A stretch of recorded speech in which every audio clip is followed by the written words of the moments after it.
Bismillahirrahmanirrahim. Sudah ada di dalam kelas semua ya, tidak ada yang di luar ya. Saya awali. Bismillahirrahmanirrahim. Assalamualaikum warahmatullahi wabarakatuh. Waalaikumsalam warahmatullahi wabarakatuh. Sebelum kita memulai pembelajaran pada hari ini, maka kita berdoa dulu anak-anak. Semoga apa yang kita pelajari pada hari ini membawa berkah dan manfaat. Silakan Agis dipimpin berdoanya. Berdoa mulai. Bismillahirrahmanirrahim. Raditu billahi robba wa bil islami dina wa bi muhammadin nabiyya wa rasulah. Rabbi zidni ilma warzuqni fahma. Amin ya rabbal alamin. Selamat siang anak-anak. Bagaimana kabarnya hari ini? Alhamdulillah, baik semuanya ya. Sehat ya. Alhamdulillah, semoga kita semua selalu dalam keadaan sehat, diberikan panjang umur agar kita selalu bisa bertemu di sini. Dan jangan lupa jaga kesehatannya anak-anak ya, apalagi sekarang sudah musimnya panas seperti ini, kadang panas, kadang hujan, maka harus selalu menjaga kesehatannya. Masih semangat semuanya? Masih? Kita awali dengan yel-yel ya, seperti biasanya supaya lebih bersemangat, supaya lebih bertenaga. Kita tepuk sejarah, tepuk semangat. Ya, seperti yang kemarin kita lakukan, tepuk semangat. Tepuk semangat. Sejarah, yes. Sejarah, yes. Kita ulangi lagi ya, sepertinya kurang kompak tadi. Tepuk semangat. Tepuk semangat. Sejarah, yes. Sejarah, yes. Nah, baik anak-anak, kita kemarin sudah belajar tentang apa? Iya, pemberontakan yang terjadi pada tahun berapa kemarin? 1948 sampai 1965. Ya, yang namanya peristiwa yang menjadi ancaman disintegrasi bangsa. Kemarin kan sudah lihat ya, kita sudah melihat kemarin apa yang kita kerjakan. Kita membuat komik. Nah, sudah selesai semuanya ya, sudah selesai membuat komik, semua juga sudah selesaikan. Artinya apa? Kemarin juga sudah saya nilai, untuk nilai proyeknya sudah saya nilai. Nah, untuk pertemuan kedua ini nanti kita akan melakukan pameran dulu. Kita akan melakukan pameran. Nah, kemudian setelah pameran akan presentasi, itu ya. Bisa dipahami ya? Nah, tujuan pembelajaran yang kedua ini untuk apa? Yang pertama, kalian setelah mengetahui berbagai macam peristiwa mulai dari DITI, PKI sampai PKI 1965, kita tahu bahwa sekarang itu masih ada nggak sih peristiwa tersebut? Kaitannya masih ada nggak sih peristiwa pemberontakan yang terjadi saat ini? Itu. Kemudian yang kedua, mengetahui hikmah dari peristiwa yang terjadi itu, ya, bisa dipahami. Itu adalah tujuan dan manfaatnya. Nah, sebelum kita presentasi ya, kita flashback dulu materi yang kita pelajari kemarin. Nah, dalam peristiwa yang mengancam disintegrasi bangsa itu ada 3 konsepnya ya, ada 3 konsep. Yang pertama adalah berkaitan dengan konflik ideologi. Peristiwa apa itu yang berkaitan dengan konflik ideologi? Peristiwa apa? Silakan dijawab Agis. PKI. Iya, peristiwa PKI. Ini PKI adalah berkaitan dengan konflik ideologi. PKI ini ingin mengganti apa? Pancasila menjadi komunisme. Ya, Pancasila dengan Paham komunisme. komunisme. Ya, betul. Lanjutnya, selain peristiwa PKI Madiun dan G13 PKI, lanjutnya Rika, mic-nya di Rika. Lanjutnya Rika, peristiwa apa lagi? DITII. Iya, betul sekali ya, peristiwa DITII. Ini peristiwa DITII ini adalah 3 peristiwa yang berkaitan dengan konflik ideologi. Nah, kemudian yang selanjutnya berkaitan ingin lepas dengan Negara Kesatuan Republik Indonesia. Peristiwa apa saja mic-nya di Lutfi, peristiwa apa, satu peristiwa apa yang ingin melepaskan diri dari NKRI? RMS. Iya, baik. Republik Maluku Selatan ya. Republik Maluku Selatan. Selain itu, silakan Ulfi. Pemberontakan Andi Aziz. Iya, pemberontakan Andi Aziz. Pemberontakan Andi Aziz ini terjadi di mana? Iya, di Sulawesi Selatan. Bagus sekali. Kemudian lanjutnya Ambar, peristiwa apa saja? Apalagi? Apra. Iya, Angkatan Perang Ratu Adil terjadi di mana, Ambar? Apra?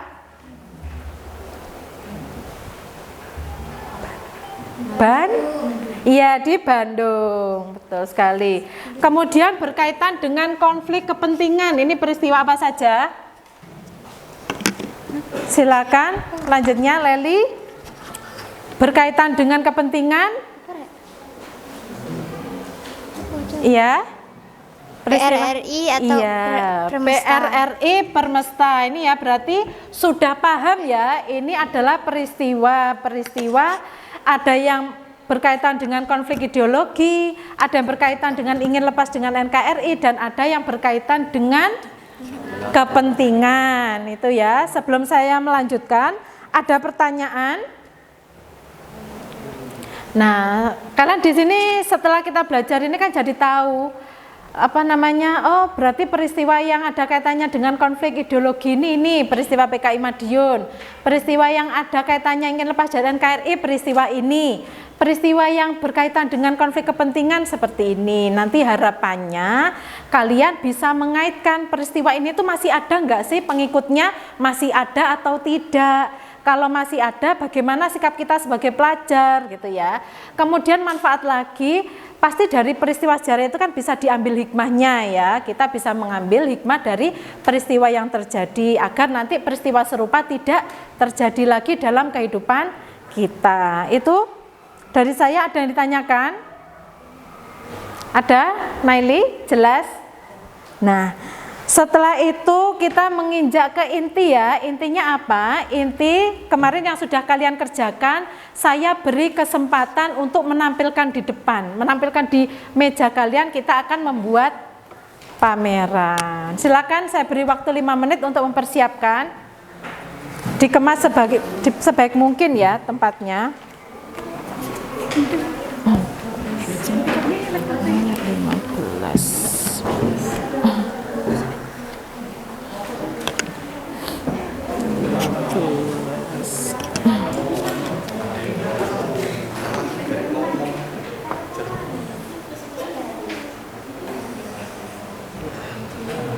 Sudah dipersiapkan semua, Ulfi? Sudah. Kalau sudah, silakan kalian keluar, nanti keluar dari kelompoknya, silakan kalian bisa mengunjungi pameran dari teman-temannya. Silakan. Silakan bisa dimulai dari sekarang, saya beri waktu 10 menit. Silakan dibaca hasil dari teman-temannya.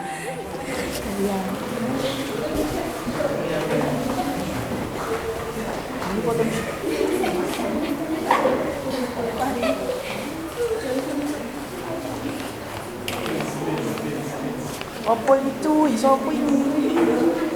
Iso apa ini? Iso apa ini? Iso apa ini? Iso apa ini?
Foto di mana ini?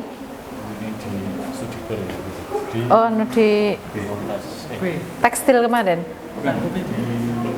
Oh, di UB. Oh, kesehatan. Iya. Oh, iya. Oh. Di UB. Mikir utang sih kalau itu.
Ganjarian bahas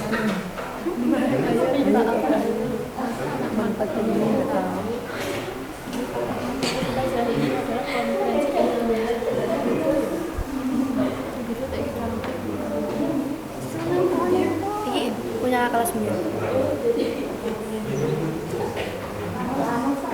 Sekiranya populer kan ini apa enggak dong? Iya.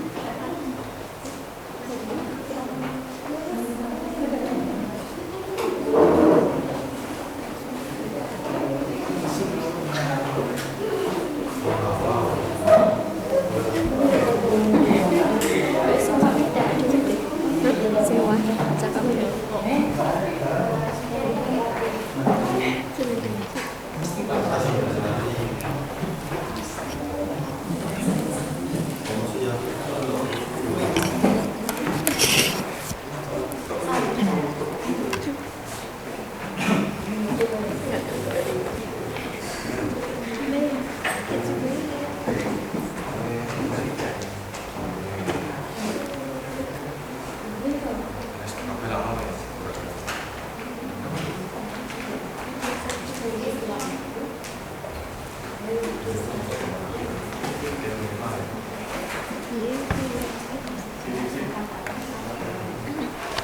Sudah selesai ya pamerannya. Baik. Setelah ini kalian akan mempresentasikan hasil pameran di depan kelas ya. Dimulai dari kelompok pertama, kelompok ini urutan ya karena PKI Madiun. Penampilan pertama nanti dimulai dari Penampilan pertama nanti dimulai dari PKI Madiun, kemudian DTI, kemudian Angkatan Perang Ratu Adil, kemudian pemberontakan Andi Aziz, kemudian pemberontakan RMS dulu, kemudian PRRI Permesta dan G30 SPKI itu ya. Silakan yang presentasi dipersiapkan di depan, silakan maju di depan. Mic-nya jangan lupa. Silakan kelompoknya Barir maju di depan.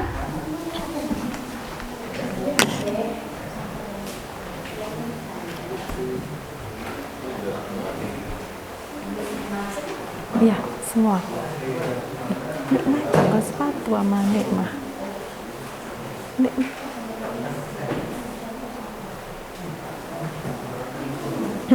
Taruh sini.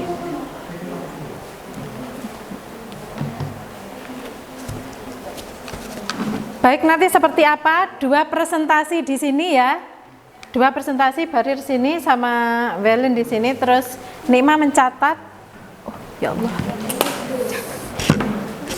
Ini adalah lembar presentasi ya, lembar presentasi.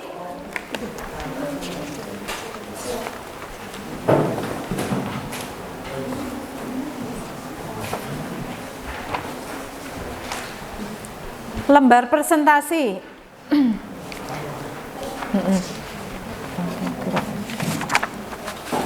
Nah, di lembar presentasi halaman yang kedua ini ada presentasi kelompok ya. Kemudian nanti ketika teman kalian ada yang bertanya, tulis nama siswa yang bertanya siapa, pertanyaannya apa, jawabannya apa ya. Nanti evaluasi ini adalah terakhir ya. Silakan duduk Nikmah, duduk. Ya. Setiap presentasi saya beri waktu 10 menit ya, 10 menit, 10 menit. Ada pertanyaan? Tidak ada? Pakai itu speaker. 10 menit. Bisa dimulai ya? Silakan Barir. Baik, assalamualaikum warahmatullahi wabarakatuh. Kami dari kelompok 1 akan mempresentasikan pemberontakan PKI Madiun pada tahun 1948. Jadi pemberontakan PKI Madiun 1948 itu diawali dari perubahan gerakan komunis internasional yang memunculkan dua kubu. Dalam pemberontakan tersebut, sebelum terjadi pemberontakan, PKI merancang strategi untuk mengikuti rancangan tentara dari Soviet yang digagas oleh Amir. Namun, Jenderal Sudirman dan Jenderal Urip Sumoharjo menolak. Namun Amir Syarifuddin tidak menyerah. Ia terus mengembangkan idenya, mulai memberi pada anggota tentara, menyebarkan idenya pada tentara Indonesia, kemudian menciptakan TNI masyarakat. Akan tetapi digagalkan oleh Jenderal Sudirman dan Jenderal Urip Sumoharjo.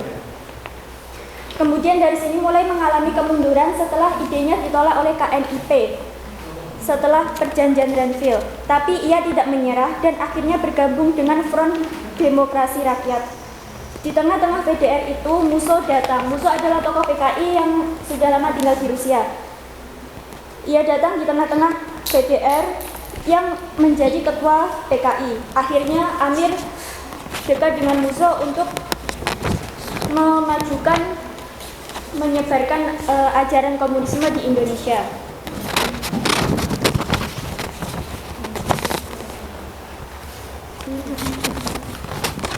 Jadi PKI Madiun ini ada dilatar belakangi oleh beberapa peristiwa, yaitu semakin sempitnya wilayah Indonesia akibat perundingan Renville dan rencana rasionalisasi angkatan perang oleh Kabinet Hatta. Kedatangan Musso, seorang tokoh PKI yang lama tinggal di Rusia.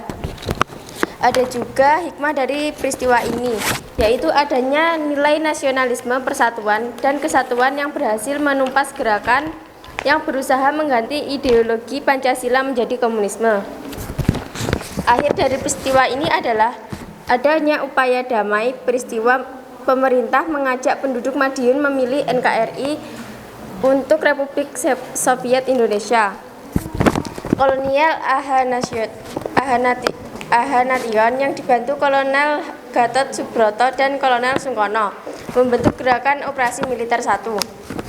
Pada tanggal 30 Oktober 1948, Musso tewas dalam tembak-menembak di Semanding, Sumoroto atau Ponorogo.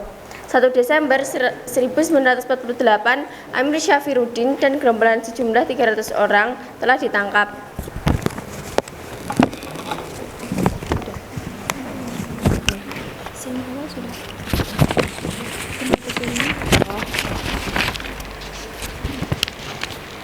Jadi tempat terjadinya peristiwa ini adalah di perbukitan dekat Desa Grasak, Madiun. Waktu terjadinya adalah 18 September 1948. Beberapa tokoh yang terlibat adalah Musso dan Amir Syafruddin yang menjadi tokoh utamanya.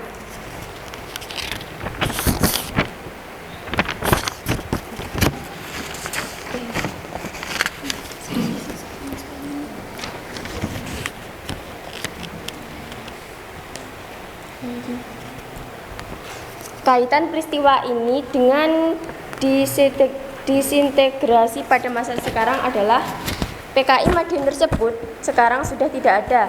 PKI ini berlangsung singkat, yakni dari 18 sampai 30 September 1948. Karena hanya dari kalangan tentara dan polisi saja yang bersenjata api, senjata yang sesuai untuk menghadapi tentara dan polisi pemerintah. Hingga saat ini masih memunculkan luka dan kebencian di bagian masyarakat Indonesia.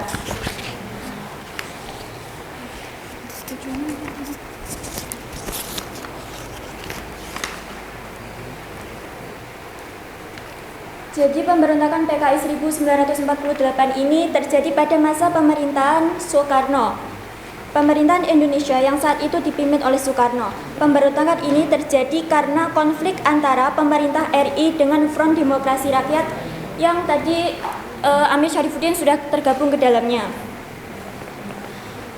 Front Demokrasi Rakyat itu sendiri ada Partai Komunis Indonesia, Partai Sosialis Indonesia, dan Barisan Tani Indonesia.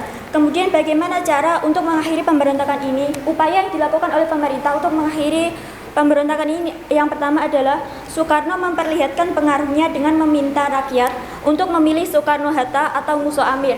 Sedangkan Musso Amir itu ada pada Soviet, negara Republik Indonesia Soviet, yang akan diubah ke dalam Partai Komunis Indonesia.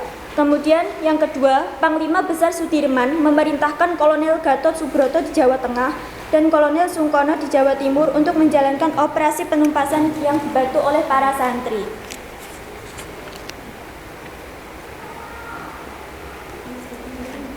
Ya. Baik, ada yang ditanyakan?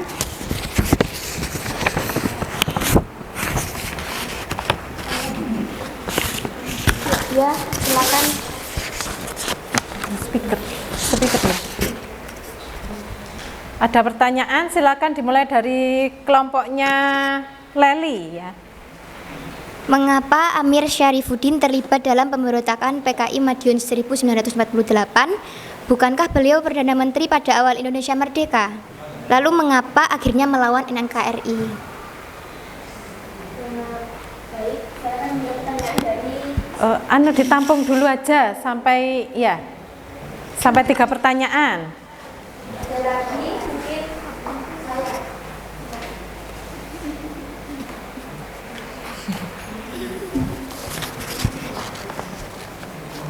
Mengapa pemberontakan PKI 1948 terjadi di Madiun?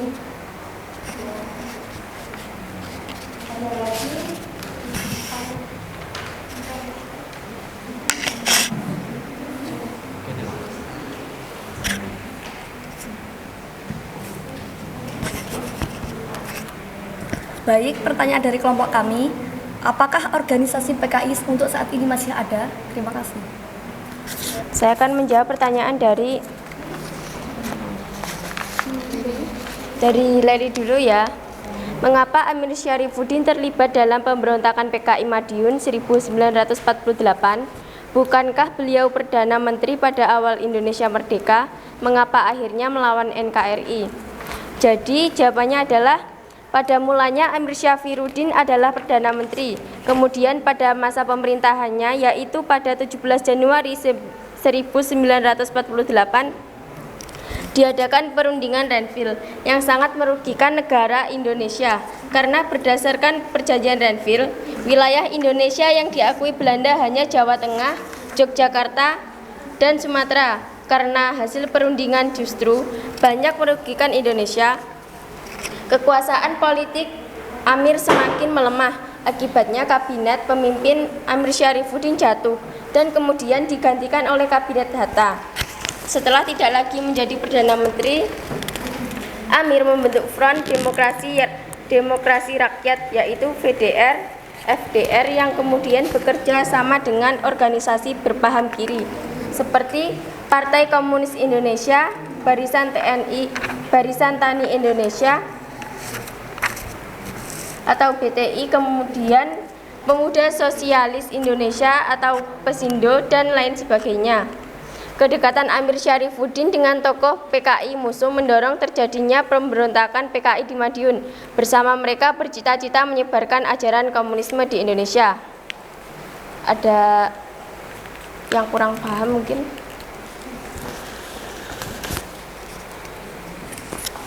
Bagaimana dengan kelompoknya Leli? Bisa diterima jawabannya? Ya, bisa. Silakan dilanjutkan, Beril. Saya akan menjawab pertanyaan yang kedua dari Baiti, mengapa pemberontakan PKI 1948 terjadi di Madiun? Pemberontakan PKI Madiun berlangsung di Karasidenan Madiun pada tahun 1948. Namun pada saat itu pemberontakan ini juga terjadi di kota Surakarta pada tahun itu juga. Agak dekat speakernya. Lalu mengapa Surakarta dijadikan tempat pemberontakan? Karena Surakarta merupakan daerah militer istimewa, sehingga pada saat itu banyak perwira TNI sampai Angkatan Darat yang tewas akibat pemberontakan ini. Lalu bagaimana dengan yang terjadi di Madiun? Madiun dipilih sebagai pemberontakan PKI karena Madiun memang dijadikan basis gerilya pemberontakan PKI 1948. Makanya sampai saat ini PKI Madiun lebih sering disebut-sebut daripada PKI yang di Surakarta. Karena PKI yang di Madiun itu sudah menjadi dasar pemberontakan PKI 1948 ini.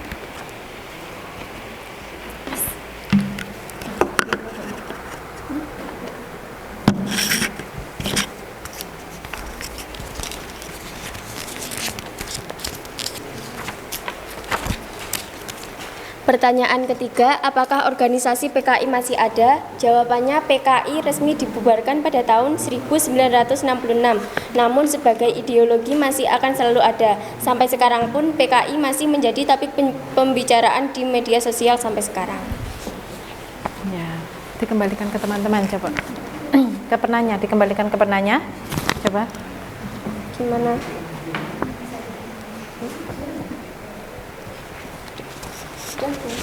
Bisa diterima jawaban dari teman-teman kalian? Ya, baik, itu tadi presentasi dari kelompok pertama yang bahas tentang PKI Madiun 1948. Silakan ditutup dulu, Barir. Sekian presentasi dari kami, kurang lebihnya mohon maaf. Wassalamualaikum warahmatullahi wabarakatuh. Waalaikumsalam warahmatullahi wabarakatuh. Beri tepuk tangan untuk temannya. Itu tadi ya presentasi dari kelompok pertama. Nanti yang di akhir pembelajaran akan saya bahas apa saja yang belum disampaikan di sini ya.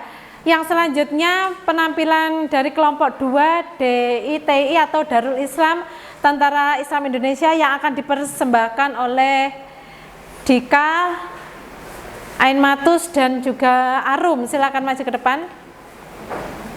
Waktunya sama ya, 10 menit.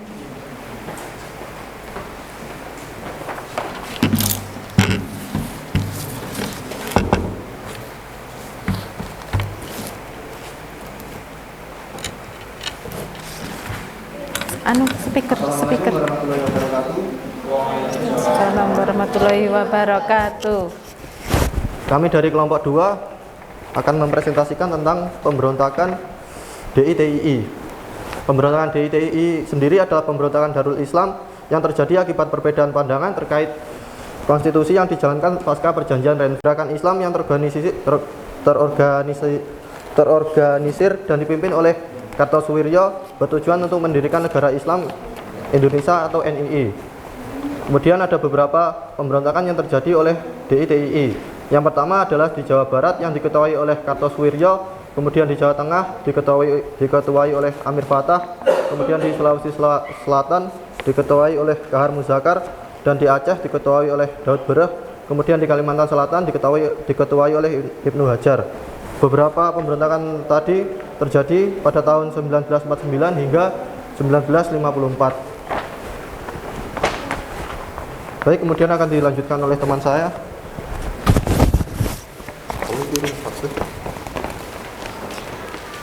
Jadi akhir dari peristiwa pemberontakan tersebut adalah berakhir dengan ditangkapnya sang Imam Darul Islam Kartosuwiryo di Gunung Geber, Majalaya, Jabar pada 4 Juni 1946 dan ia dieksekusi mati di Kepulauan Seribu pada tanggal 2 September 1962. Kaitan peristiwa tersebut dengan potensi ancaman disintegrasi pada masa sekarang adalah meski organisasi pemberontakan tersebut sudah dibubarkan, namun tidak menutup kemungkinan bahwa beberapa pengikutnya masih ada hingga sekarang. Jadi meski organisasi tersebut sudah dibubarkan, namun masih ada ancaman untuk peristiwa tersebut berulang kembali. Hikmah dari terjadinya peristiwa tersebut adalah dari gerakan DITII adalah menjadi pemerintah dan masyarakat menjadi lebih waspada dalam menghadapi gerakan radikalisme dengan unsur agama serta meningkatnya profesionalisme TNI dalam menghadapi gerakan pemberontakan. Baik, di sini kalau masih ada yang kurang jelas silakan ditanyakan.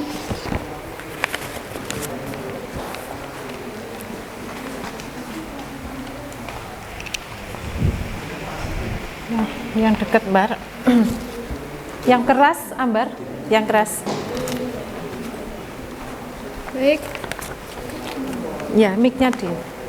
Perkenalkan, saya Ambar Widiawati dari kelompok 4 mau bertanya, apakah DITII masih ada?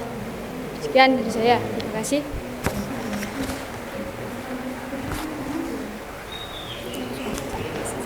Selanjutnya.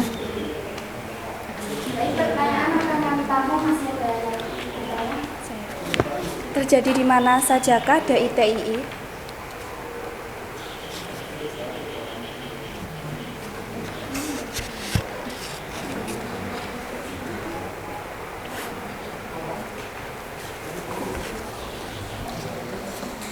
Baik, kemudian saya akan menjawab beberapa pertanyaan yang telah ditanyakan. Yang pertama, pertanyaan Ambar dari kelompok 4, apakah DITII masih ada? Putra pemimpin Darul Islam atau Tentara Islam Indonesia DITII Sukatmaji Marijan Kartosuwiryo Sarjono Kartosuwiryo memprediksi masih ada sekitar 2 juta pengikut DITII dan Negara Islam Indonesia NII. Contoh lain di Aceh, mantan pengikut Daud Bereh salah satunya adalah Hasan di Tiro pada 30 Oktober 1947. Hasan Tiro mengadakan sebuah pertemuan bersama para mantan tokoh DITII dan para pemuda Aceh. Dalam pertemuan tersebut mereka membahas tentang sumber daya alam Aceh yang telah digaruk oleh industri asing atas izin pemerintah Indonesia. Bermula dari hal tersebut muncul gerakan Aceh Merdeka atau GAM. GAM sendiri berkembang sangat lama sejak tahun 1976 sampai 2005. Perlawanan GAM dan upaya penumpasannya memakan belasan ribu korban jiwa. Kemudian pertanyaan kedua dari Sasa kelompok 5, terjadi di mana sajakah DITII?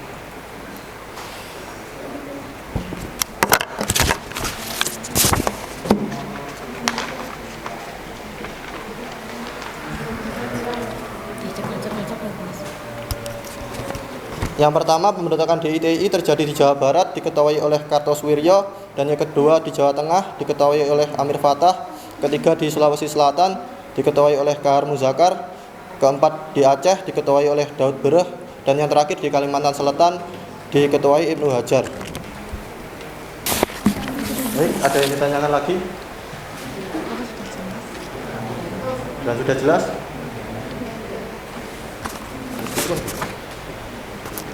Baik, presentasi dari kelompok kami akan kami tutup. Terima kasih atas pertanyaan-pertanyaan kalian. Mohon maaf bila ada kesalahan. Kami akhiri. Wassalamualaikum warahmatullahi wabarakatuh.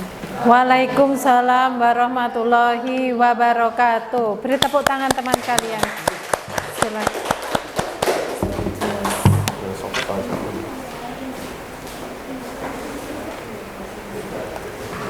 Penampilan selanjutnya dari Angkatan Perang Ratu Adil yang akan ditampilkan oleh Zidan, Putri, dan juga Leli. Silakan persiapkan. Solasinya tadi mana? Solasi. Terima kasih.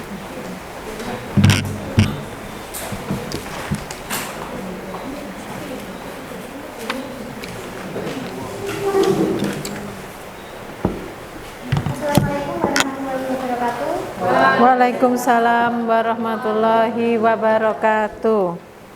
Kami dari kelompok 3 di sini akan menjelaskan sedikit tentang peristiwa pemberontakan Ratu Adil atau APRA. Pemberontakan Angkatan Perang Ratu Adil atau biasa disingkat APRA terjadi di Kota Bandung pada tanggal 23 Januari 1950. Pemberontakan Angkatan Perang Ratu Adil dipimpin oleh Kapten Raymond Westerling dan dibantu oleh Sultan Hamid II. Peristiwa pemberontakan Ratu Adil atau APRA dilatar belakangi oleh KNIL atau Tentara Kerajaan Hindia Belanda yang tidak setuju dengan pembentukan Angkatan Perang Republik Indonesia Serikat atau APRIS di Jawa Barat yang saat itu masih berbentuk negara bagian Pasundan. Dan juga pemberontakan ini bertujuan untuk mempertahankan bentuk federal di Indonesia dan adanya tentara pada negara bagian-bagian Republik Indonesia Serikat. Peristiwa APRA resmi berhenti atau bubar pada Februari 1950 karena tidak adanya pemimpin yang kuat untuk mengoperasikan organisasi APRA dan juga gagalnya kudeta yang dilakukan oleh pihak pasukan Westerling untuk mempertahankan APRA. Jadi bisa disimpulkan bahwa peristiwa tersebut tidak ada kaitannya dengan masa kini dan sudah tidak ada lagi. Selanjutnya akan dijelaskan oleh teman saya. Peristiwa APRA diakhiri dengan operasi militer oleh APRIS berhasil memukul mundur APRA di Bandung 4 April 1950. Sultan Hamid II ditangkap 22 Februari 1950 dan Kapten Raymond Westerling berhasil melarikan diri dengan menggunakan pesawat Catalina ke luar negeri. Hikmah yang dapat kita ambil yaitu dengan ditangkapnya sang pengkhianat bangsa yaitu Sultan Hamid II dan bersatunya rakyat yang juga turut membantu dalam pemberontakan APRA dan dapat lebih memperkokoh rasa persatuan dan kesatuan bangsa. Ya. Penjelasan sedikit dari kelompok kami tentang peristiwa pemberontakan APRA. Jika ada yang kurang dipahami atau ada yang ingin ditanyakan, silakan akan dijelaskan oleh Bima. Sebentar. Untuk besok kegiatannya adalah maraton, semua siswa wajib ikut dimulai dari pukul 7 awal. Untuk sekarang waktunya istirahat sambil menunggu waktu sholat zuhur. Terima kasih. Ya, yang agak keras ya presentasi suaranya. Yang agak keras suaranya, Agis, keras Gis. Dekatkan Dis. Assalamualaikum, saya bertanya mengapa namanya Ratu Adil? Oh iya, bagus sekali ya pertanyaannya. Kenapa kok Ratu Adil? Itu kan apa? Ya.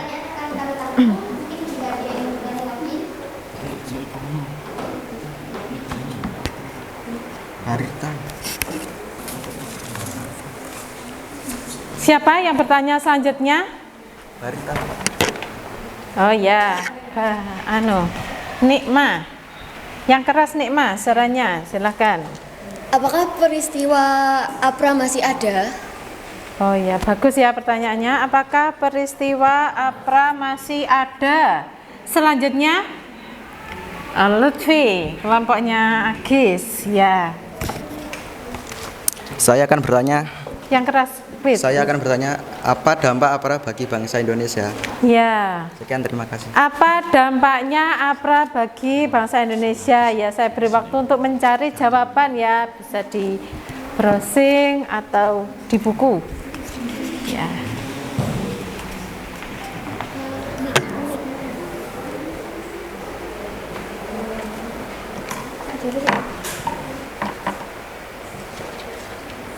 Baik, kami akan menjawab pertanyaan-pertanyaan yang sudah kami tampung. Yang pertama dari kelompok 6 oleh Agis, mengapa namanya Ratu Adil? Karena adanya kepercayaan masyarakat Indonesia terhadap ramalan Jayabaya.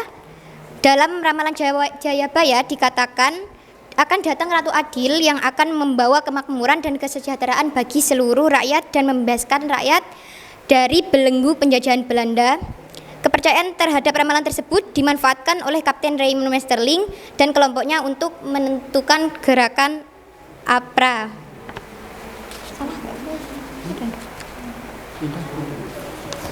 Dikembalikan dulu ke Agis, gimana Agis? Bagaimana Agis, puas dengan jawabannya? Ya jelas ya, karena sangat jelas juga.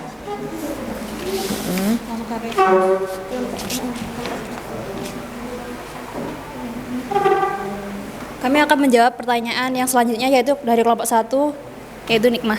Apakah peristiwa APRA masih ada? Berdasarkan sumber yang saya baca, gerakan APRA sudah tidak ada lagi. Bagaimana? Kembalikan. Apakah sudah cukup? Lalu pertanyaan yang selanjutnya, dampak APRA bagi bangsa Indonesia. Salah satu dampak langsung yang bisa dirasakan oleh bangsa Indonesia adalah gugurnya banyak tentara Indonesia. Pemberontakan ini juga membuat kondisi keuangan negara menjadi sedikit berantakan dan juga terganggunya keamanan dari rakyat Indonesia. Namun ada juga dampak positif yang terjadi, yaitu peningkatan dari rasa saling memiliki, persatuan dan kesatuan dari seluruh masyarakat Indonesia kala itu. Bagaimana? Apakah sudah cukup? Baik, mungkin cukup itu saja sedikit penjelasan kelompok kami tentang peristiwa APRA. Kurang lebihnya mohon maaf. Wassalamualaikum warahmatullahi wabarakatuh. Waalaikumsalam warahmatullahi wabarakatuh. Beri tepuk tangan untuk penampilan selanjutnya.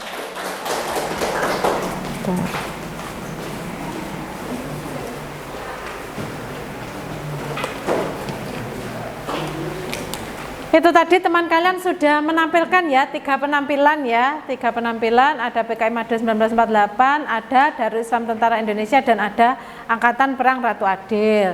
Nah, penampilan selanjutnya akan dipersembahkan oleh kelompoknya Ambar, Murtini, sama Elsie ya, Elsie yang akan menampilkan apa, Bar? Ya, pemberontakan Andi Aziz ya. Sebelumnya pemberontakan Andi Aziz terjadi di mana? Di Sulawesi Selatan, tepatnya di daerah Makassar. Ya, silakan Ambar mempersiapkan.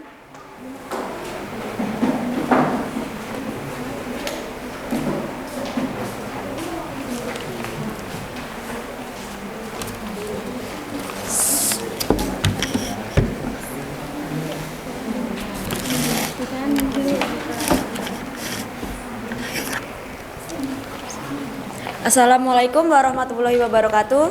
Waalaikumsalam warahmatullahi wabarakatuh. Baik, kami dari kelompok 4 akan mempresentasikan tentang pemberontakan Andi Aziz. Tempat peristiwanya adalah di Sulawesi Selatan, tepatnya di Makassar, dan waktu terjadinya adalah 30 Maret 1950, tapi meletusnya pada tanggal 5 April 1950. Adapun tokoh yang terlibat antara lain Andi Aziz, Dr. Suwe Kamil, Sultan Hamid II,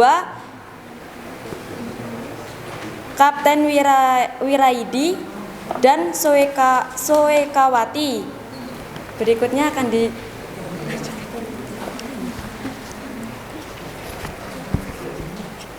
latar belakang pemberontakan Andi Aziz dimulai dari keinginan untuk mempertahankan NIT atau Negara Indonesia Timur. Seperti yang sudah diketahui, setelah memproklamasikan kemerdekaan pada 17 Agustus 1945, Indonesia tidak semata-mata menjadi negara kesatuan Indonesia seperti sekarang.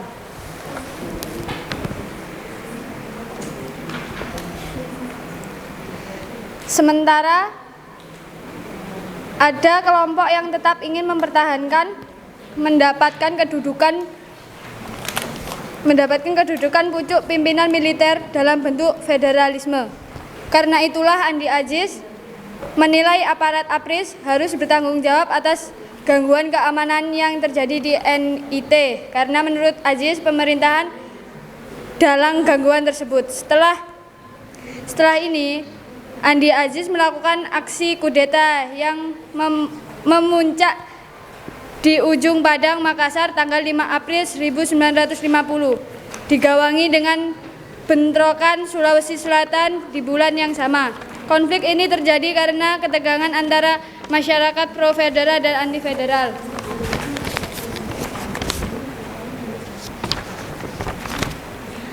Akhir pemberontakan Andi Aziz ditandai dengan pemerintahan mengeluarkan ultimatum yang isinya dalam waktu 4 kali 24 jam Andi Aziz harus melaporkan diri kepada pemerintah RIS di Jakarta. Namun Andi Aziz ternyata terlambat melaporkan pasukannya telah berontak. April 1950, Andi Aziz menyerahkan diri.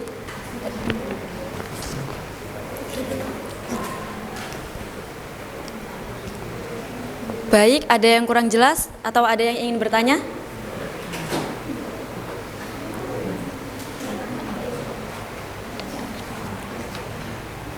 Silakan dirancang dulu pertanyaannya, saya beri waktu.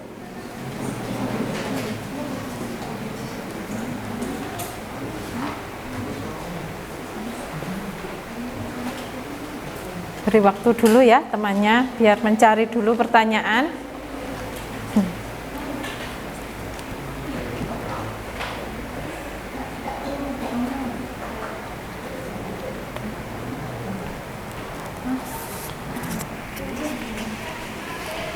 Siapa dulu?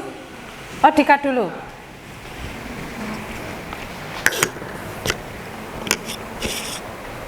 Saya dari kelompok 2. Pertanyaannya adalah latar belakang terjadinya pemberontakan Andi Aziz.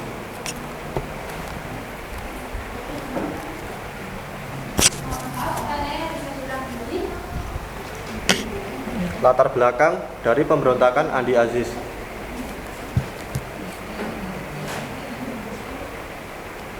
Baik, pertanyaan akan saya tampung. Ada yang ingin bertanya lagi? Pertanyaan selanjutnya dari kelompoknya Indah. Iya, Indah. Pertanyaan dari kelompok 7 adalah, apakah hikmah dari pemberontakan peristiwa Andi Aziz tersebut? Terima kasih. Baik, terima kasih Indah.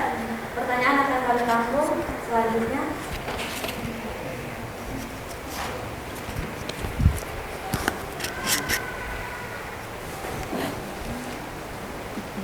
Pertanyaan dari kelompok 5 adalah, apakah Andi Aziz masih ada? Terima kasih. Baik, terima kasih. Pertanyaan dari Mas. Beri kami waktu 3 menit untuk mencari jawaban.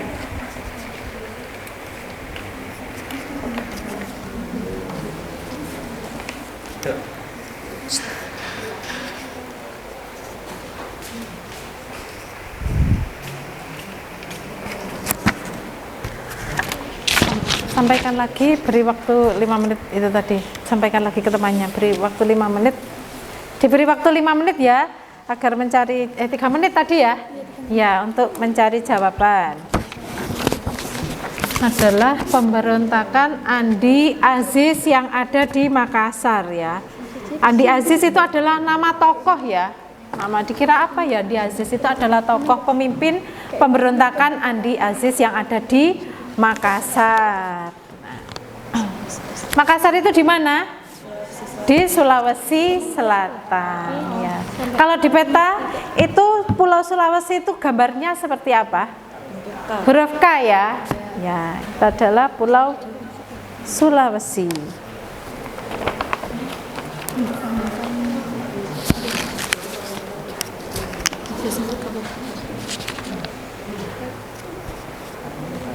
Baik, saya akan menjawab dari kelompok Dika. Latar belakang terjadinya pemberontakan Andi Aziz.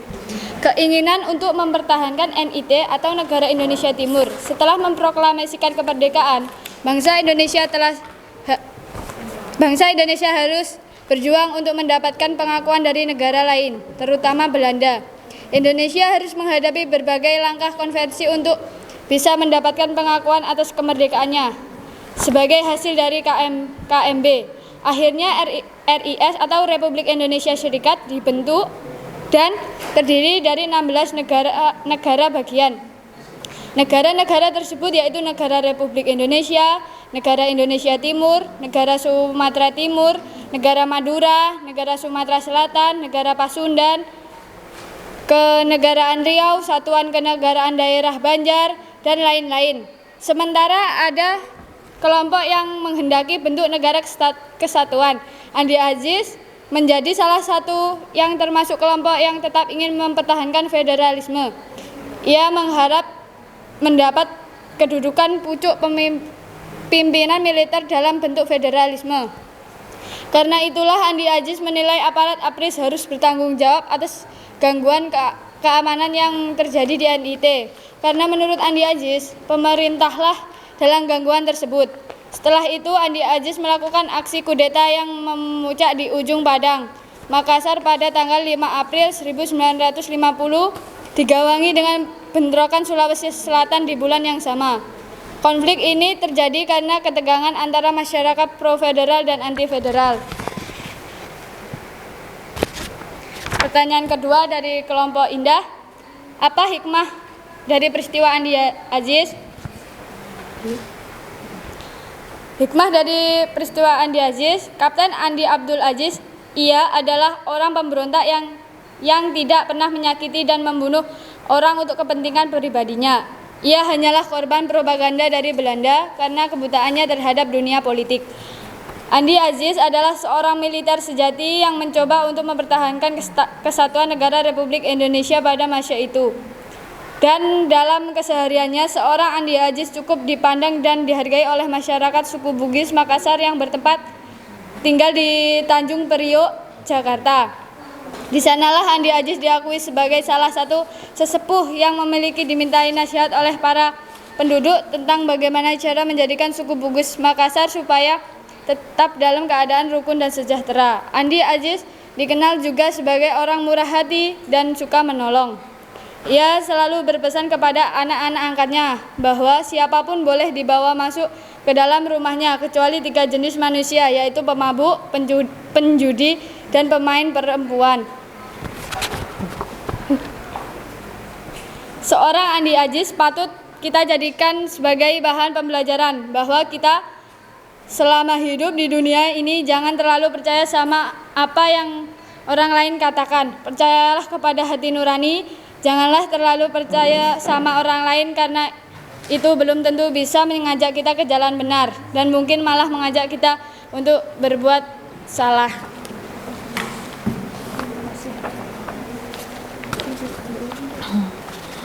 Baik, selanjutnya saya akan menjawab pertanyaan dari Ulfi. Andi Aziz pun akhirnya menyerahkan diri dengan berangkat ke Jakarta pada tanggal 15 April 1950. Kemudian Andi Aziz pun diadili sebagai pemberontak dan divonis 14 tahun penjara. Baik Ulfi, jelas atau ingin menyanggah? Baik, terima kasih atas perhatiannya. Kami akhiri presentasi hari ini. Jika ada kesalahan kata, mohon maaf. Sekian, wassalamualaikum warahmatullahi wabarakatuh. Waalaikumsalam warahmatullahi wabarakatuh. Beri tepuk tangan untuk temannya yang sudah tampil. Itu tadi ya, teman kalian menampilkan pemberontakan Andi Aziz yang terletak di Makassar. Nah, pemberontakan Andi Aziz ini berkaitan dengan apa tadi? Ingin lepas dari NKRI. Ada pertanyaan? Sebelum lanjut ke pembahasan Republik Maluku Selatan, nanti di akhir ya saya akan menarik kesimpulan dari presentasi teman-teman. Barangkali ada yang belum disampaikan, barangkali ada yang masih salah, saya luruskan juga ya. Penampilan selanjutnya dari Republik Maluku Selatan ya, yang akan dibawakan oleh kelompoknya Ulfi, Sasa dan juga Baiti ya. Silakan mempersiapkan.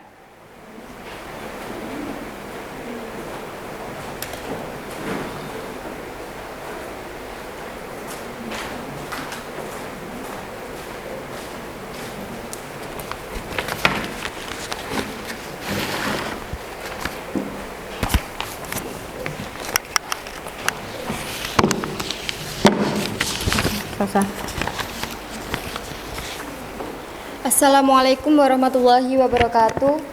Waalaikumsalam warahmatullahi wabarakatuh. Kami dari kelompok 5 ingin mempresentasikan terkait dengan pemberontakan peristiwa Republik Maluku Selatan atau RMS. Tokoh yang memproklamasikan berdirinya Republik Maluku Selatan adalah Dr. Christian Robert Stephen Sumokil pada 25 April 1950 di Ambon, Maluku. Latar belakang terjadinya peristiwa ini adalah keinginan untuk mempertahankan bentuk NIT negara Indonesia Timur dan memisahkan diri dari Republik Indonesia. Sebelum RMS diproklamasikan, Gubernur 9 serangkai yang beranggotakan pasukan KNIL dan Partai Timur Besar terlebih dahulu melakukan propaganda terhadap NKRI untuk memisahkan wilayah Maluku. Di sisi lain, menjelang proklamasi RMS, Sumokil telah berhasil mengumpulkan kekuatan dari masyarakat yang berada di daerah Maluku Tengah.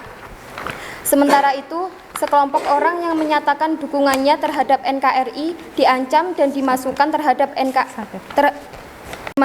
ke penjara karena dukungannya terhadap NKRI dipandang buruk oleh Sumokil.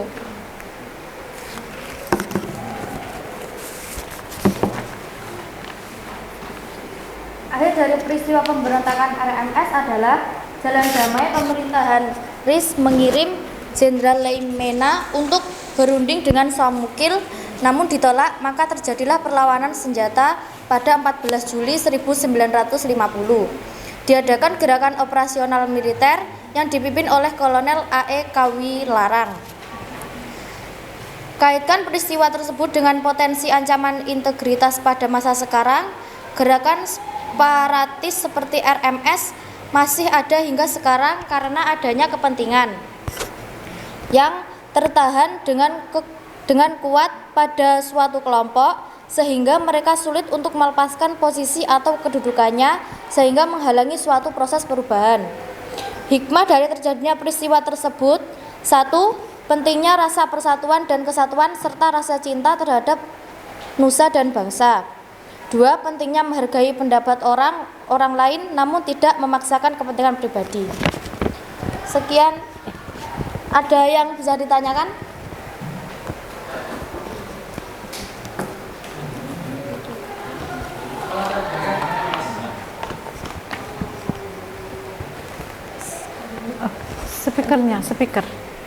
Speakernya baik. Ini kok speaker sampean. Pertanyaan pertama akan disampaikan oleh Zidan ya, dari kelompok 3. Apa latar belakang RMS? Ya, latar belakang dari peristiwa Republik Maluku Selatan. Selanjutnya siapa? Lutfi? Ya, silakan Lutfi. Saya akan bertanya, apakah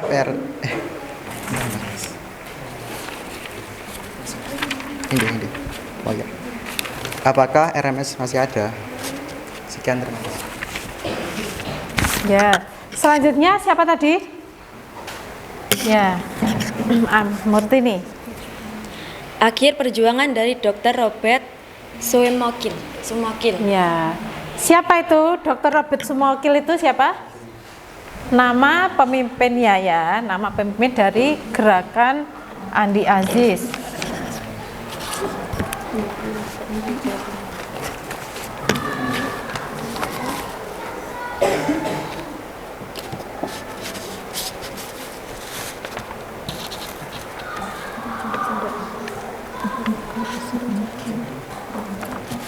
Diberi kesempatan temannya dulu ya untuk mencari jawaban.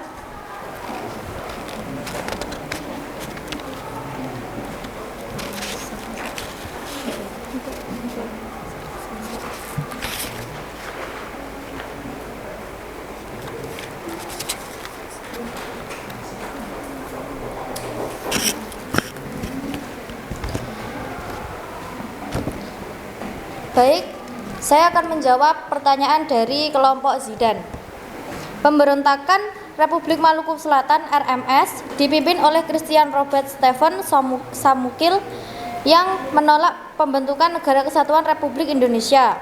Mereka ingin merdeka dan melepaskan diri dari wilayah Indonesia karena menganggap Maluku kuat secara ekonomi, politik, dan geografis untuk berdiri sendiri. Sudah? Bagaimana? Dikembalikan ke siapa tadi yang tanya? Zidan. Gimana Zidan? Puas dengan jawabannya ya? Ya, itu tadi jawaban dari kelompoknya Baiti, Merlin. Selanjutnya, yang tanya tadi siapa? Lutfi? Ya.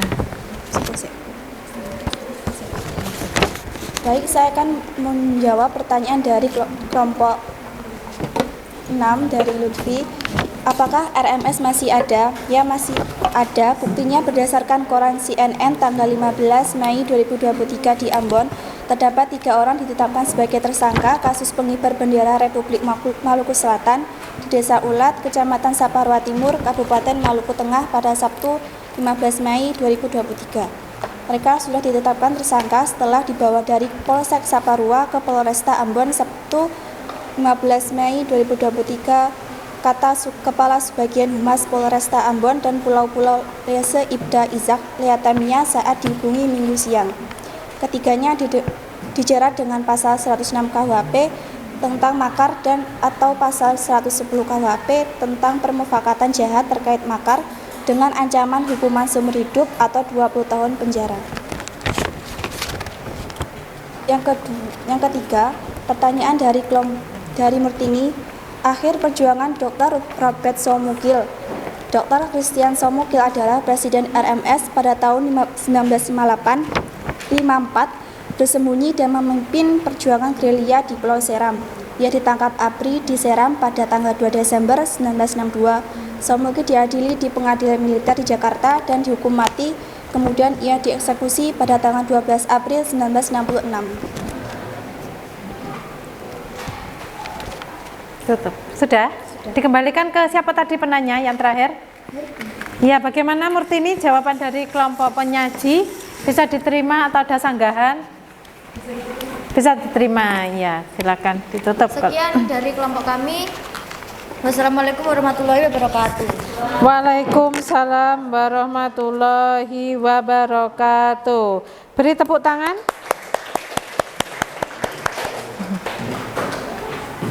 Itu tadi penampilan dari kelompok Republik Maluku Selatan ya, Maluku Selatan. Selanjutnya penampilan dari kelompoknya PRRI Permesta ya, yang akan ditampilkan oleh Agis, Lutfi dan juga Raihan. Silakan dipersiapkan.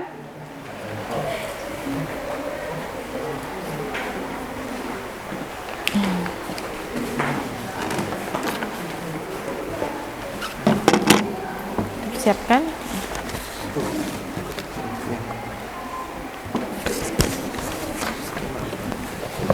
Assalamualaikum warahmatullahi wabarakatuh. Waalaikumsalam warahmatullahi wabarakatuh. Kami dari kelompok 6 ingin menjelaskan, mempresentasikan tentang pemberontakan PRRI, yaitu pemberontakan revolusioner. Sebentar, yang keras Raihan. Raditya.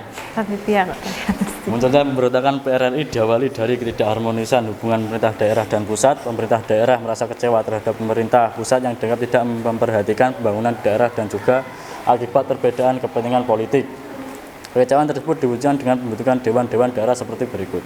Yang pertama, Dewan Banteng di Sumatera Barat yang dipimpin oleh Letkol Ahmad Hussein.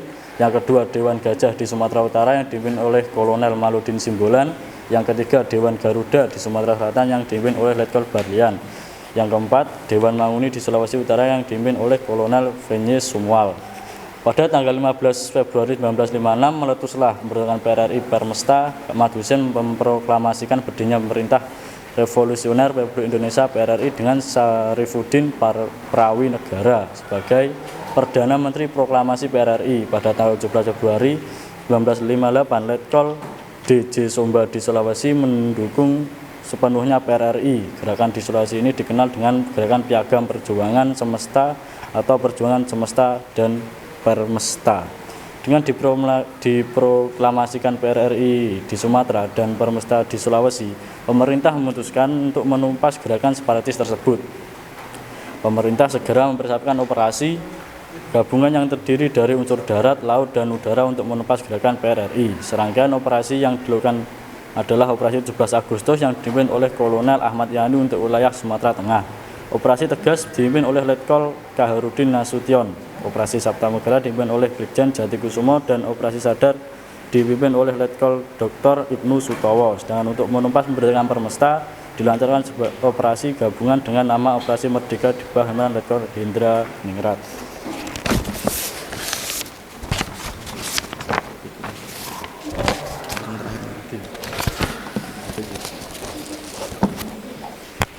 Akhir dari peristiwa PRRI pada tanggal 4 Mei 1958, pusat gerakan PRRI di Bukit Tinggi dikuasai pasukan TNI pada tanggal 29 Mei 1961. Letkol Ahmad Hussein beserta pasukannya melaporkan diri sehingga gerakan PRRI yang berusaha menjatuhkan pemerintah RI dapat digagalkan. Yang terakhir, kaitan peristiwa tersebut dengan potensi ancaman disintegrasi masa sekarang. Tidak ada. Pemberontakan yang terjadi adalah bahwa untuk mempertahankan kemerdekaan diperlukan perjuangan oleh seluruh rakyat sehingga tidak terjadi perpecahan bangsa. Sekian penjelasan dari kami, bisa ditanyakan kalau ada. Apakah ada? Ya, silahkan.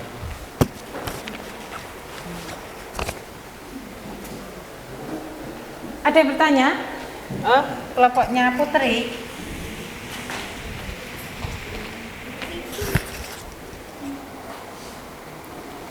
Izin bertanya, kenapa penamaan PRRI itu garis miring Permesta? Baik, terima Pertanyaan yang bagus ini ya, kenapa kok penamaan PRRI itu ada garis miring Permesta? Maksudnya apa itu garis miringnya itu untuk apa gitu? Pertanyaan dari Putri ya tadi.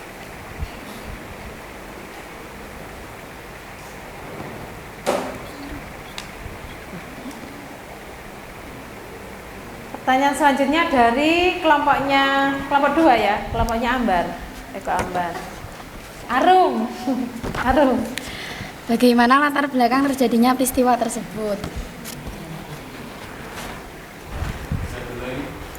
Bagaimana latar belakang terjadinya peristiwa tersebut? Latar belakangnya ya dari peristiwa tersebut tadi mungkin belum jelas ya, Arum.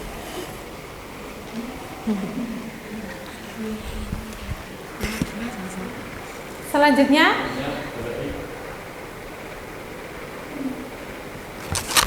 siapa yang bertanya? Kelompoknya Nikmah.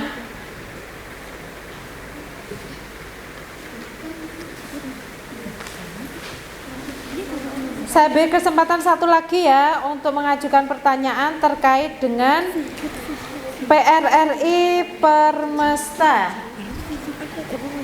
Silakan, Nikmah. Ya, Nikmah. Oh iya, Ain Matus. Aina izin bertanya, apakah PRRI sampai sekarang masih ada? Oh iya, apakah PRRI itu masih ada ya sampai sekarang? Karena organisasi-organisasi tersebut itu memang sudah dilarang. Maksudnya pernah memberontak ya pada waktu dulu itu. Kira-kira kalau sekarang itu masih ada atau tidak? Berikan kesempatan teman kalian ya untuk mencari jawabannya. Kita tunggu.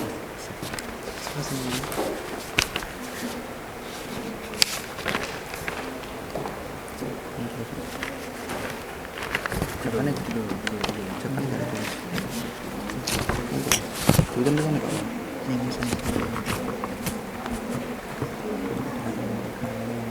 Awalnya Kak.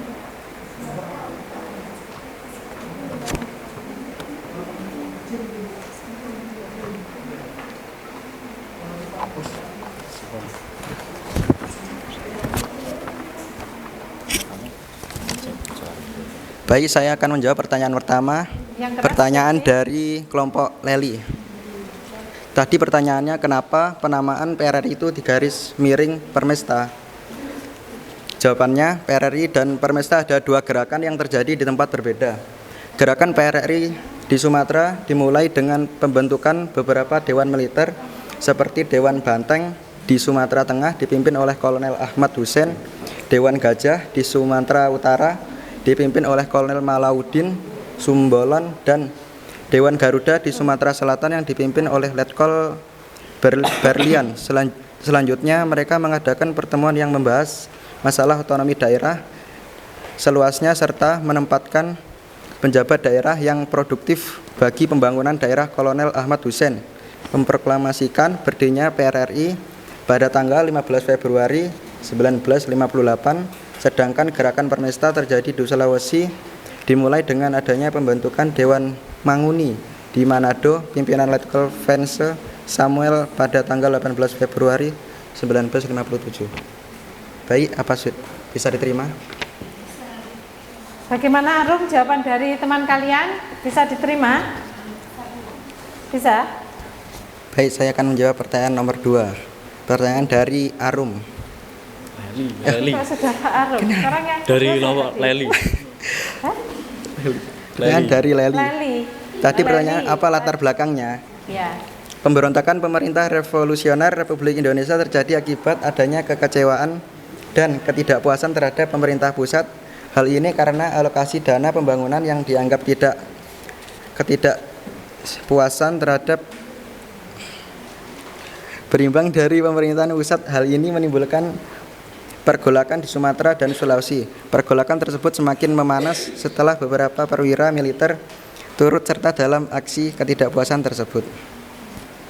Baik, apa sudah bisa terima? Sudah bisa diterima Leli jawabannya? Namanya siapa? Bisa ya. Selanjutnya pertanyaan dari siapa tadi? Pertanyaan dari ya? Ima. Bukan, siapa tadi? Ainma.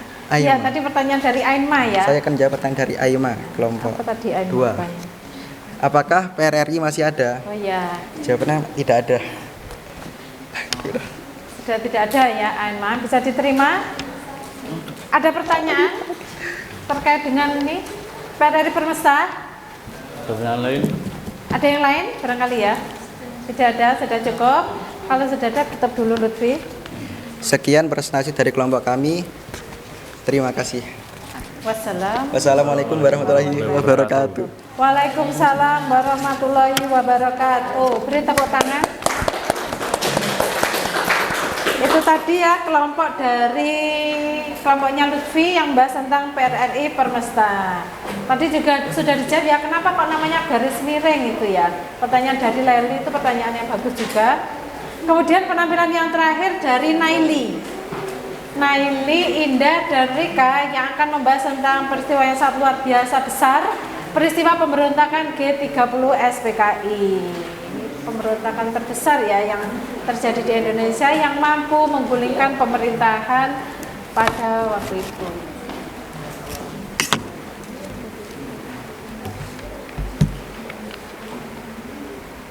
Bukan menggulingkan, maksudnya berusaha untuk menggulingkan pemerintahan yang ada pada waktu itu. Terbukti Pancasila memang sakti, tidak bisa digulingkan dengan ideologi apapun.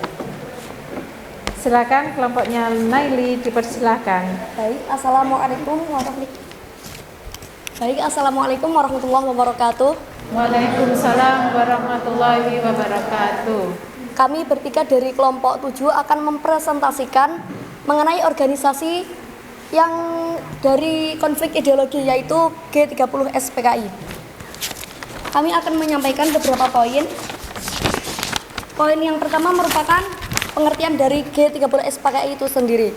Jadi pengertian organisasi PKI adalah organisasi yang beresolusi untuk mencapai revolusi sosialis dan memperjuangkan kepentingan kaum buruh serta petani.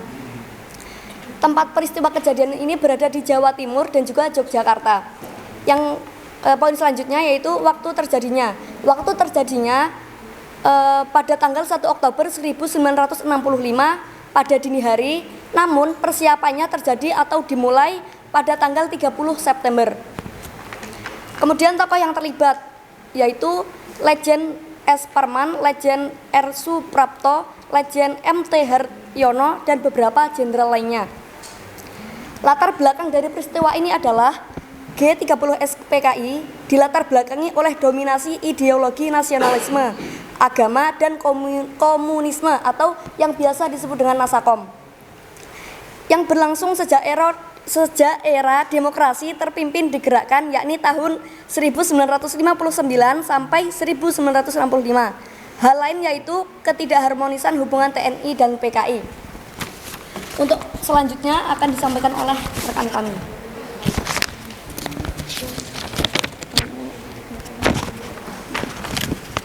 Akhir dari peristiwa G30 SPKI adalah kedaulatan pertahanan Indonesia lah yang memenangkan peristiwa itu. Kaitan peristiwa G30 SPKI pada masa sekarang adalah ideologi radikal yang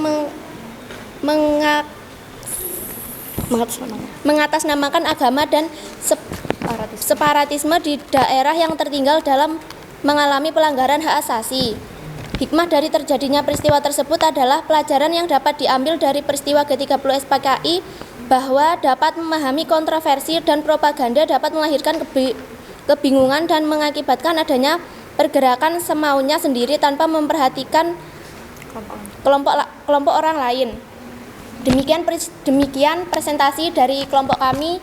Saya akan membuka sesi tanya jawab. Yang akan bertanya saya persilahkan.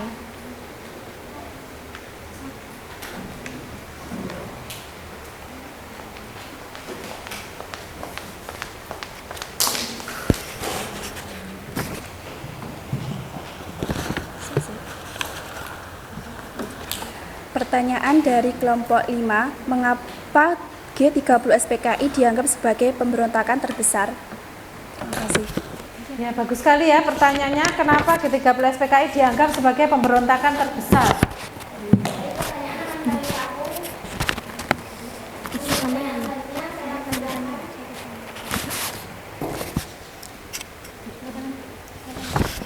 Izin bertanya.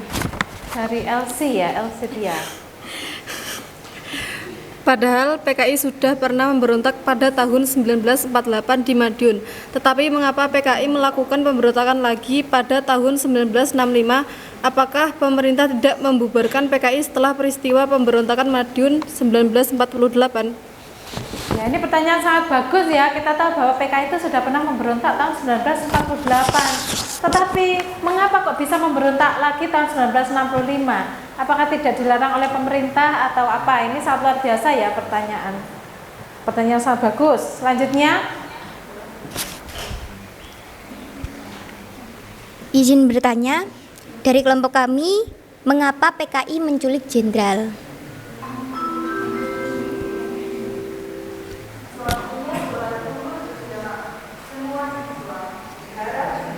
Tiga pertanyaan dari teman kalian ya. Saya beri waktu penyaji untuk mencari jawabannya.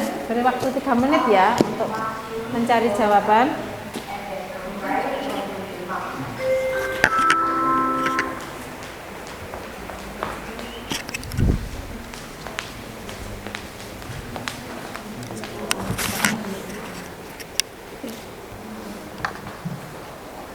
Assalamualaikum warahmatullahi wabarakatuh. Seluruh siswa siswi segera menuju ke ruang jadi untuk melaksanakan sholat subuh berjamaah. Dan lagi seluruh siswa siswi segera menuju ke ruang jadi untuk melaksanakan sholat subuh berjamaah. Terima kasih. Wassalamualaikum warahmatullahi wabarakatuh. Baik, beri kami waktu beberapa menit untuk menentukan jawaban.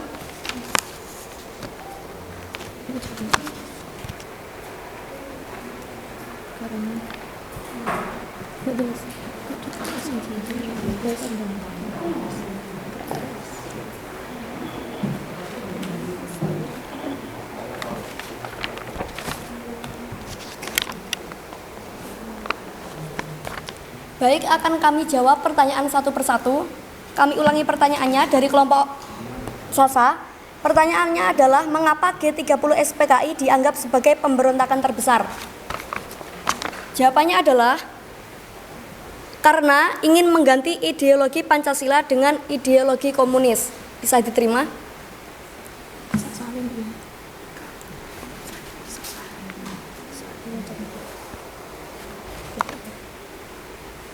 Akan kami lanjutkan ke pertanyaan yang kedua. Pertanyaannya adalah mengapa PKI melakukan pemberontakan lagi tahun 1965?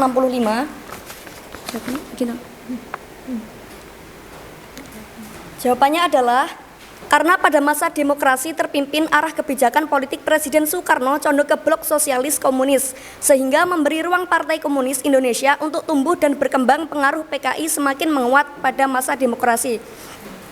Menguatnya pengaruh PKI disebabkan oleh konsep Nasakom, nasionalisme agama komunis yang dikeluarkan Presiden Soekarno. Dalam perkembangannya, kelompok komunis melalui PKI berhasil menanamkan pengaruhnya secara luas. Nasakom telah menjadi jalan bagi PKI untuk menyebarluaskan pengaruhnya dalam kehidupan politik bangsa Indonesia. Untuk pertanyaan terakhir adalah, mengapa PKI menculik jenderal? Jawabannya, karena rangkaian penculikan dan pembunuhan terhadap perwira tinggi dan Dewan Jenderal pada 30 September hingga 1 Oktober 1965 dilakukan untuk menyingkirkan TNI Angkatan Darat.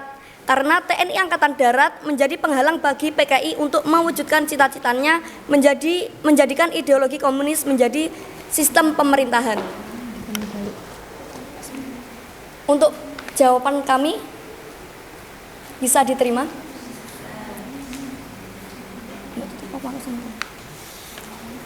Sekian yang dapat kami sampaikan. Kami dari kelompok 7 mengucapkan terima kasih. Wassalamualaikum warahmatullahi wabarakatuh.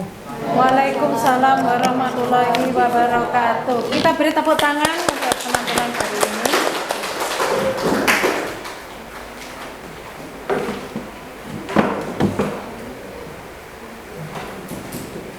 Baik, itu tadi ya presentasi dari teman-teman kalian ya, sedang presentasikan mulai dari PKI Madiun, DTII, APRA, Andi Aziz, RMS, PRI Permesta, dan yang terakhir G30S PKI. Kita evaluasi sama-sama ya hasil diskusi pada hari ini. Saya ada catatan-catatan. Yang pertama itu tadi banyak pertanyaan-pertanyaan bagus dari teman kalian ya.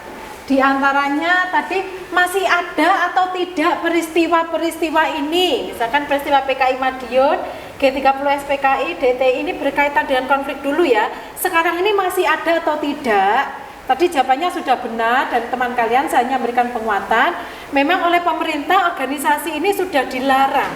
Bahkan ketika terakhir tahun 1965 ini PKI sudah dibubarkan oleh pemerintah. Memang organisasinya itu sudah tidak ada, tetapi pengikutnya itu yang masih ada.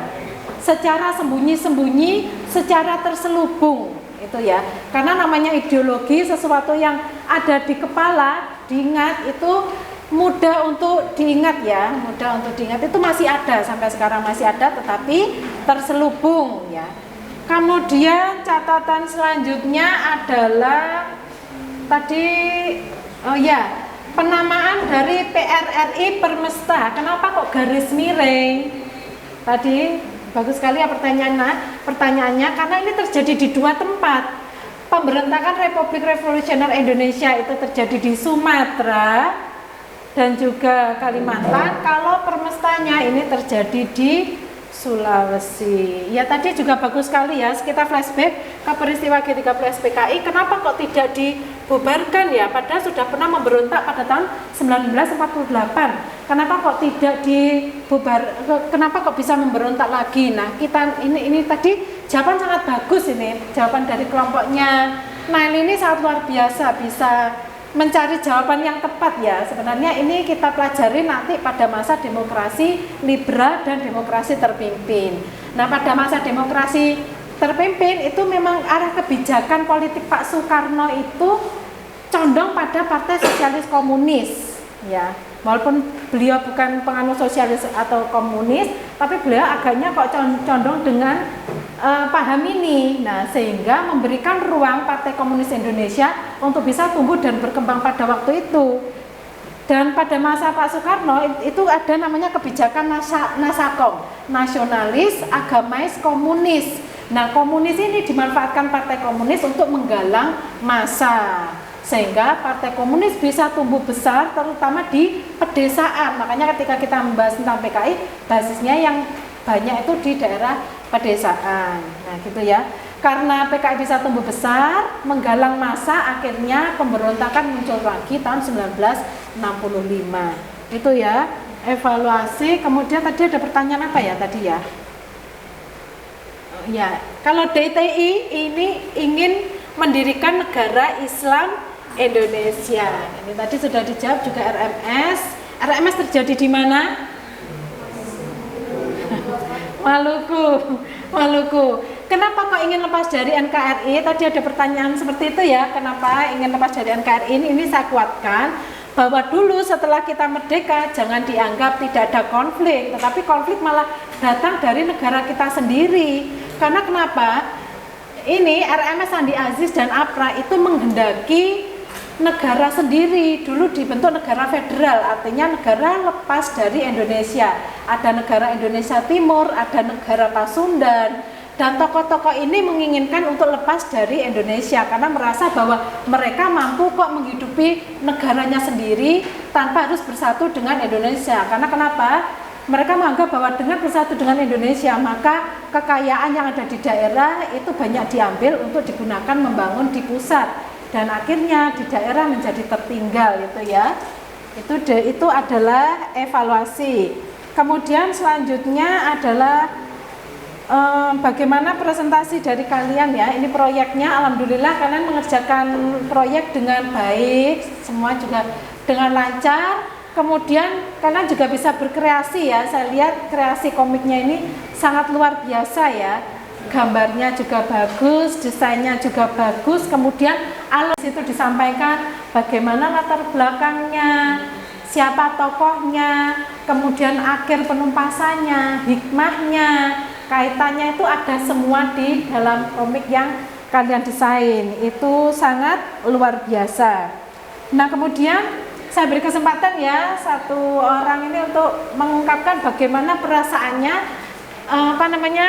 Naili, bagaimana perasaannya mendesain, membuat komik hingga menampilkan hingga presentasi pada hari ini.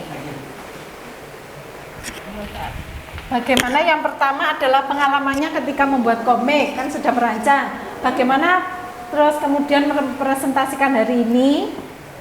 Pengalamannya bagaimana, Naili? Dari pengalaman saya tentu saja yang pertama sangat menyenangkan Bu, karena kami belajar hal baru yang dulunya belum pernah kami pelajari, yaitu membuat proyek, yaitu membuat komik. Yang kedua dari presentasi tadi adalah kami jadi mengetahui kenapa sih ternyata banyak sekali organisasi yang dulunya separatis dan memiliki konflik dengan bangsa sendiri. Ternyata ya baru kami ketahui saat ini. Sangat luar biasa ya jawaban dari Naili ini, sangat lengkap ya, sangat luar biasa. Selanjutnya Ambar. Ambar, silakan Ambar. Kesannya. Ya, kesannya membuat proyek ini tadi dan juga presentasi. Ya, kesannya sangat yang keras, Ambar. Oh. Kesannya sangat menyenangkan, bisa bertukar ide dengan teman-teman. Kayak gimana ya, dia punya ide ini, saya punya ide ini, jadinya ide tersebut menjadi kesatuan yang bisa dituangkan secara bersama. Ya, lebih berkreasi ya, seperti ini ya. Mungkin ketika kalian membaca komik ini mungkin lebih paham ya. Kemudian selanjutnya ini siapa, Belin atau Barir, kesannya? Yang saya dapatkan setelah pembelajaran mulai dari membuat komik, proyek ini, kemudian presentasi, saya mendapatkan banyak sekali pengalaman, terutama tidak jauh beda seperti yang disampaikan oleh Naili. Saya juga belajar hal-hal baru seperti membuat komik, karena sebelumnya saya juga belum pernah membuat komik. Kemudian presentase, saya melatih sikap untuk kritis dalam menjawab pertanyaan dari teman-teman. Cukup, Bu. Ya, baik. Itu ya refleks pengalaman dari teman-teman. Kemudian kendala apa yang kalian dapatkan selama membuat komik ini? Kendalanya apa kira-kira? Kendalanya apa, Gis? Kendalanya, Gis? Kendalanya apa, Lutfi? Biasanya dari segi HP gitu Bu, kadang ada yang tidak bisa gitu. Oh iya, mungkin dari segi HP ya, kecepatan dari HP itu mungkin ada yang tidak sama. Kalau HP-nya cepat, itu juga cepat dalam menyimpan, mengedit dan sebagainya. Kemudian kendala apa lagi? Ya, Leli. Kendalanya apa, Leli? Alhamdulillah tidak ada kendala sama sekali. Pembuatan komik berjalan dengan lancar dan alhamdulillah Oh, alhamdulillah tidak ada ya. Kendala dari Leli tidak ada ya. Mungkin kendala yang sulit juga memilih gambar ya, gambar yang sesuai. Mungkin harus menyesuaikan dengan gambar, akhirnya memoto teman-temannya sendiri, akhirnya seperti itu kan ya. Itu. Nah, baik anak-anak, sebelum saya menutup pembelajaran pada hari ini ya, kita refleksi dulu ya. Refleksi dulu bahwa alhamdulillah proyek sudah diselesaikan dengan lancar anak-anak, mulai dari tahap perencanaan, kemudian desain sampai dengan presentasi, alhamdulillah sudah diselesaikan dengan baik. Saya lihat anak-anak ternyata punya kreativitas yang sangat luar biasa. Saya saja mungkin kalau mendesain seperti ini mungkin tidak secanggih kalian ya, kalian bisa menampilkan tampilan sangat luar biasa, bagus, dikemas dengan indah dan dipresentasikan sangat luar biasa. Nah, kemudian yang selanjutnya adalah kesimpulan ya, kesimpulan. Nah, dengan kalian mempelajari materi ini, kemudian hikmah apa yang bisa kita ambil dari peristiwa-peristiwa tersebut? Hikmah apa? Yang pertama dimulai dari kelompoknya Indah. Hikmah.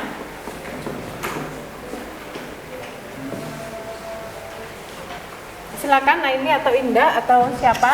Masing-masing kelompok satu-satu ya, mengajukan satu pernyataan terkait dengan hikmah apa yang kita pelajari dari peristiwa-peristiwa ini ya, bukan lagi pembuatan komiknya, tapi dari peristiwa-peristiwa ini.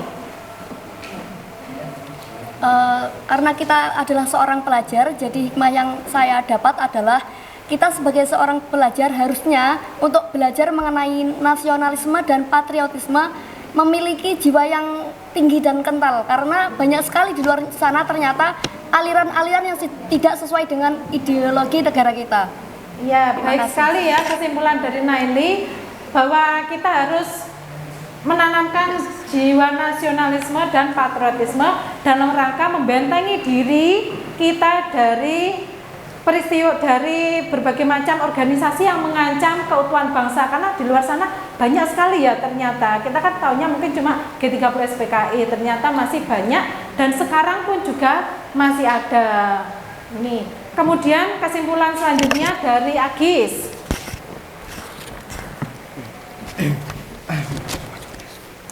Hikmah yang bisa diambil ialah kita harus memperkuat sistem otonomi dan desentralisasi yang pelaksanaannya masih mengisahkan persoalan pemerintah pusat terus berupaya lebih nyata untuk mewujudkan cita-cita otonomi dan desentralisasi. Ya, ini tugas dari pemerintah ya, otonomi dan desentralisasi agar apa? Tidak menimbulkan kesenjangan antara daerah pusat dengan daerah di daerah-daerah luar Jawa ya, karena kecenderungannya yang diperhatikan itu daerah di Jawa saja, sehingga sedangkan daerah di luar itu masih kurang mendapatkan perhatian dari pemerintah. Nah, karena kurang mendapatkan perhatian dari pemerintah, inilah biasanya yang memicu konflik. Loh, kok bisa yang Pulau Jawa aja dibangun, yang kita mana? Padahal hasil bumi itu didapatkan dari luar Pulau Jawa, kan seperti itu. Kemudian kesimpulan yang ketiga dari Ulfi.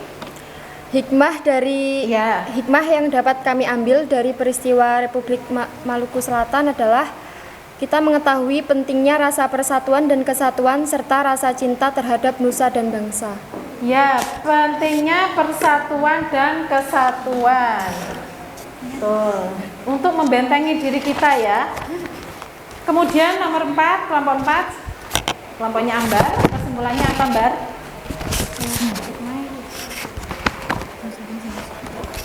Selama hidup di dunia kita jangan terlalu percaya dengan apa yang orang lain katakan, karena belum tentu apa yang orang lain katakan mengajak kita ke jalan kebaikan atau bisa saja mengajak kita ke jalan yang salah. Ya, sebagai manusia kita harus punya pendirian ya, pendirian kita harus kuat, jangan mudah terprovokasi ya, jangan mudah ikut dalam kegiatan yang kita tidak tahu tujuannya dan juga muaranya. Selanjutnya nomor 5, kelompoknya Zidan. Hikmah dari peristiwa APRA adalah bersatunya rakyat yang juga yang juga turut membantu dalam pemberontakan APRA dapat lebih memperkokoh rasa persatuan dan kesatuan bangsa dan menumbuhkan sikap toleransi antara sesama agar tidak munculnya perusuhan di masa yang akan datang. Ya, bagus sekali ya kesimpulan dari kelompoknya Zidan bahwa kita harus toleransi atau tenggang rasa ya, menghargai ketika kita punya teman yang berbeda pendapat, berbeda suku, agama, ras, dan tanpa mempermasalahkan ya, karena kita satu dalam ikatan Bhinneka Tunggal Ika, walaupun berbeda tetapi tetap satu juga. Kemudian kesimpulan keenam, hikmah yang dapat kita ambil adalah pada contohnya pada gerakan DITII kita dapat lebih berhati-hati terhadap doktrin gerakan radikalisme dengan membawa unsur agama.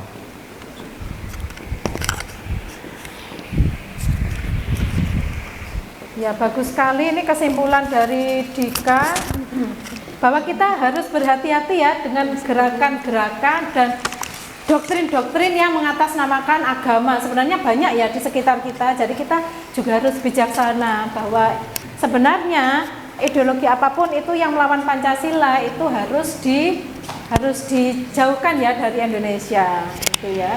Kita juga harus juga ada dalam pikiran kita bahwa Islam itu cinta damai ya, menghargai kedamaian, perbedaan dan sebagainya. Kemudian kesimpulan yang terakhir dari kelompoknya Nikmah, hikmah dari terjadinya peristiwa PKI Madiun 1948 adalah adanya nilai nasionalisme, persatuan dan kesatuan yang berhasil menumpas gerakan yang berusaha mengganti ideologi Pancasila menjadi komunisme. Ya, memperkuat nasionalisme ya, kita sebagai siswa juga harus cinta terhadap Indonesia, mencintai produknya, kemudian memperkuat nasionalisme kita agar kejadian serupa pemberontakan yang mengancam persatuan itu tidak terjadi lagi, itu ya Nana. Nah, anak-anak kita pada hari ini sudah belajar tentang kebijakan politik ya, ini masih kebijakan politik. Insya Allah minggu depan kita akan belajar tentang kebijakan ekonomi. Maaf. Anak-anak kita pada hari ini sudah membahas tentang ini ya, peristiwa yang menjadi ancaman disintegrasi bangsa. Nah, memang betul kita minggu depan akan membahas tentang kebijakan ekonomi dan juga kebijakan politik, tetapi masa demokrasi liberal. Artinya sudah berbeda babnya ya. Ini bab 1, minggu depan kita akan membahas ke bab 2. Itu anak-anak ya. Nah, kemudian karena waktu sudah tidak memungkinkan lagi ya, karena sudah bel ini juga sudah waktunya sholat, maka saya cukupkan pembelajaran pada hari ini. Semoga apa yang kita pelajari pada hari ini membawa berkah dan manfaat untuk kita semua. Jangan lupa jaga kesehatan, tetap semangat, dan kita ketemu lagi nanti. Kita ketemu lagi, masih ada perjumpaan lagi. Saya akhiri, wassalamualaikum warahmatullahi wabarakatuh. Waalaikumsalam warahmatullahi wabarakatuh. Alhamdulillahirabbil alamin.